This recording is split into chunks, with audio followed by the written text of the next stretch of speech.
Hey guys, Saf here, and welcome back to King Arthur's Legends Rise. Thank you so much to King Arthur for sponsoring today's video. We're going to be doing a bit of a deep dive look at the new legendary character, Nika, which has been added to the game. Now, Nika is probably the answer to the Vigor set problem, which is the fact that Vigor is required for all of your heroes to use their abilities, and that means you generally have to run your supports in Vigor set. With Nika, that might not necessarily be the case, although you will need a lot of Chivalry. Now, if you don't know who I'm talking about, Nika has been added as the current rate up summon for the game right now. Right now I've got about 2 days left. I've already got Nika, but if you really are going for her, you need to use this special rate up summoning tickets. It's the only way to get her.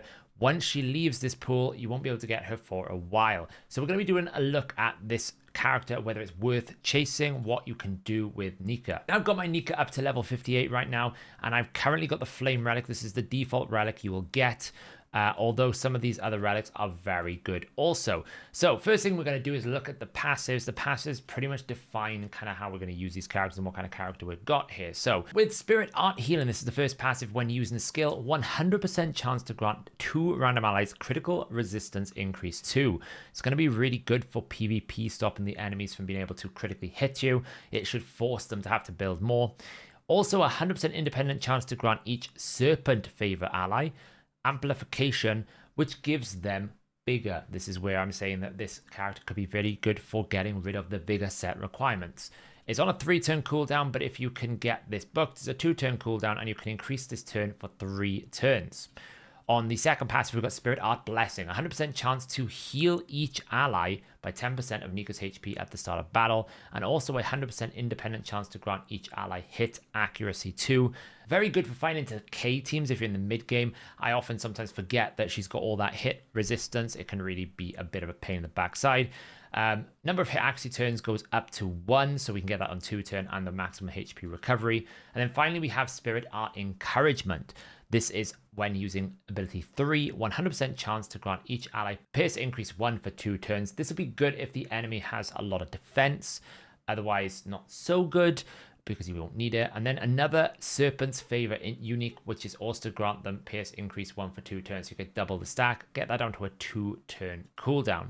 So very much support focused. The Chivalry bonuses, though, will affect this quite a lot. So for Chivalry bonus 1, we also have an additional critical strike resistance increase 2. This is really kind of drilling into that. It's going to stop the enemies from being able to critically hit your team. Very useful. We get a recovery. Then for the Spirit Art Blessing, we also going to have an independent chance to grant each ally, except for Nika, Spirit Parade. Now, this is where we start getting more towards this. We don't need Vigor sets anymore because Spirit Parade is going to give you a natural Vigor charge increase of 1. We already have the amplification. Now we have this. Then at Chivalry 4, we just get Vigor charge 1. Again, more Vigor. At Chivalry 5, we get skill enhancement. It changes the critical strike resistance increase 2, which is a pretty big power because we're now getting critical strike resistance increase to all allies twice. So Chivalry is already looking really important for Nika. Then, of course, we know for any Chivalry bonus, the 8th bonus is where it really matters, like where the big power curve comes in. And we get a pretty big upgrade here. It's a 100% chance to grant Spirit Parade to each ally except yourself for the rest of the battle. Now, this is a big deal. As long as she stays alive, you're going to get natural Vigor. It's an increase for this 3 Chivalry bonus for 2. So it's going to be basically a free Vigor set for your entire team. So she looks very much like a Vigor champion. Now, what about the relics here? What kind of abilities can she do? Well, the sort of generator here has a 100% chance to heal the lowest ally by 5% and do a bit of damage. Okay, great. Single target heal. Awesome. Then the Spirit Art Fire will heal 1 ally for 14%, and then we'll get amplification. So this is amplification again. I think she also puts amplification on this core. So we're getting more amplification. We also have a 100% chance to get an attack increase on 1 ally. And then the Fire Relic, we're going to attack all enemies. There's a 100% independent chance to heal each ally by 11% of this max HP. So we get a full AoE heal.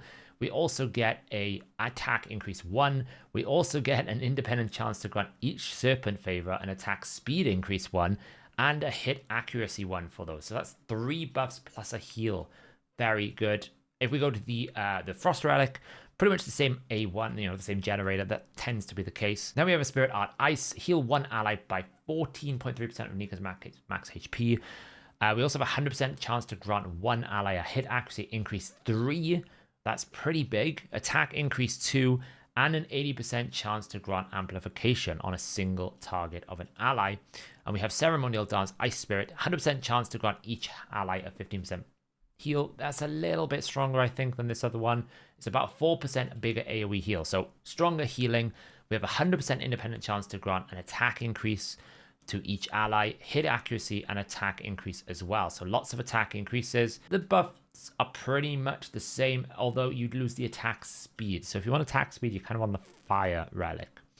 Then you have the Storm Relic here. Of course, the A1, the basic, is still the same thing. We get an attack speed increase, attack increase, and a amplification for one ally. It will heal each spirit favor ally. So it's still kind of AoE if you run a full spirit team.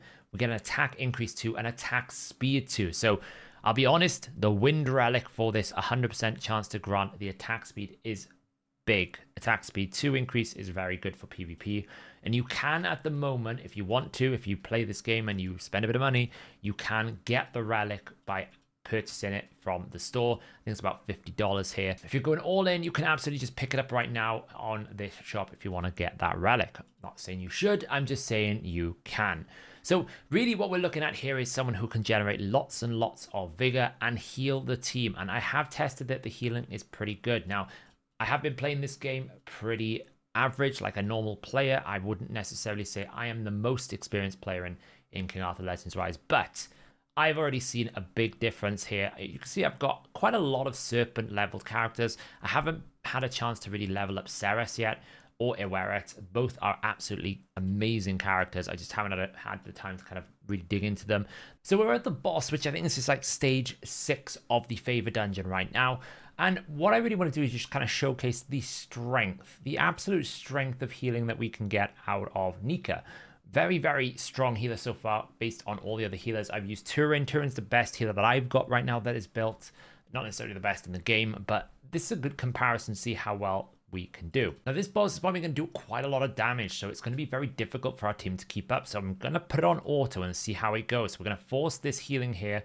We're going to basically force this. We're going to use, I think, this effect here as well. Now, this is going to be difficult because we're using a lot of vigor. So this is a good example of hopefully where really, you know, if I had Chivalry bonus, this would help quite a lot. So we're just going to take it out here because we absolutely need to get this big heal. So we're going to just A1, make sure we go it. Let's see how strong this heal can be.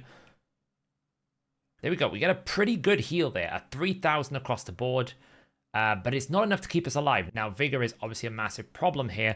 I don't think I've got enough Vigor sets in the team, and without the Chivalry bonuses, you can't really get away with it. But we're doing quite a lot of healing. We're essentially able to keep our team alive here. Ceres is keeping an attack down on the boss, which is really helpful. And we're able to just hopefully stay alive. It is getting a bit close though. But the boss finally does take us down. But that just kind of goes to show you how much absolute healing. You can see 99% of the team's healing. She was able to put out 86,000 healing against the boss's damage that was coming in. And if I just set the team up better, upgraded some characters, this would be pretty straightforward. Right now, Clarison just doesn't have enough damage for this. But let's take it out of the favorite dungeon and let's see where we can put her. So she's really good at giving us vigor. So any place where we need to be able to do abilities, that's going to be somewhere we want to use them for. So I'm going to go to the Nest of Iskahilg, where Mark is really important. So I've been using Sigrun here. Eventually, I should probably look at bringing up Iweret so that we can replace Sigrun in this team. But right now, we can bring it straight in and basically replace my Turin that I was using. Now, I could also take out Jillian if we wanted to just focus here, and it would make sense that I would bring Morgana, because Morgana can reduce the enemy's attack gauge. Now, I haven't really invested enough in my Morgana. I did see some comments on my last videos like, hey, why haven't you got your Morgan done? I need to. Absolutely need to. Right now, it is something I just haven't focused my time on, because Morgan has this really strong ability where she can reduce the enemy's attack gauge. Very good for this. So we're going to really run this fight here. Let's see how we do. Bedivere is still my main primary damage dealer. Let's see if she can hold the team. We do need to set up some skill orders so we can make sure that we use it. This is going to have to happen. We want this. So Bedivere is primarily going to be using his A2. That's a really strong single target nuke. And we're going to use the A3 from the third ability from Nika to keep our team healing. She's the only real healer I've got here right now. and we'll see how it goes. Now, this is not high levels of Iskall Haig. I should be able to push higher if I just invested more in my Mark team. You can see the Bedivere is more than capable of doing some bonus damage. And Morgan's going to come in very good at reducing turn meter. Now we start seeing the big damage from the boss. So let's see how much healing Nika can do. That's a strong heal. I've got her right now in a heal set. We're going to have a look at her build after this. But I would recommend that obviously if you get Chivalry that, you know, you don't need to go Vigor set. Until then, a Vigor set is probably still needed. I'm just experimenting in a full recovery type build. So we have taken quite a bit of damage here. We're going to see what we can do. Bedivere is absolutely rocking. Knocked the dragon down. And we should hopefully have enough Vigor to get a good heal out. And there it is, a big burst of healing again, and we're putting out these blessings and bonuses. Bedivere is going to finish it off. So, strong healing. I took 2 healers out of my team, put 1 in, and I was able to get through this. Haven't beaten this before, so that's a good progression, right? This is only level 60. And again, her healing output is strong, 35,000. To all of this damage here. There you go, guys. Nika, I actually think really, really good. I'm looking forward to trying and playing out more. My initial kind of first play with her is an incredibly good healer. Doesn't quite match my Turin just yet, but when I finish maxing her out, when I finish basically getting some more proper gear on her, really upgrading her to level 60, getting her relics upgraded, and obviously getting some chivalry bonuses if I get there, I think then she will come into her own essentially, because the chivalry bonus will be much stronger. You won't have to run those vigor sets, and it'll give you more gearing options even amongst your team. Let me know in the comments below, guys. Have you been playing King Arthur and pulled Nika? What is your initial impressions? I will say that the relics are interesting. Definitely this one seems to be the wind one is one worth, the storm one's worth considering if you can get it. Let me know in the comments below, guys. And once again, thanks to King Arthur Legends Rise for sponsoring today's video. Now, if you want to play King Arthur Legends Rise, you can download the link in my description. It'll take you to the game. You can play it on any device, mobile, on Steam. I'm having a lot of fun, and I'm pushing into the more harder content areas now. Really need to step up my gearing game and start getting some 6- and 5-star gear onto my heroes. But thanks for watching, guys. I'll catch you in the next video.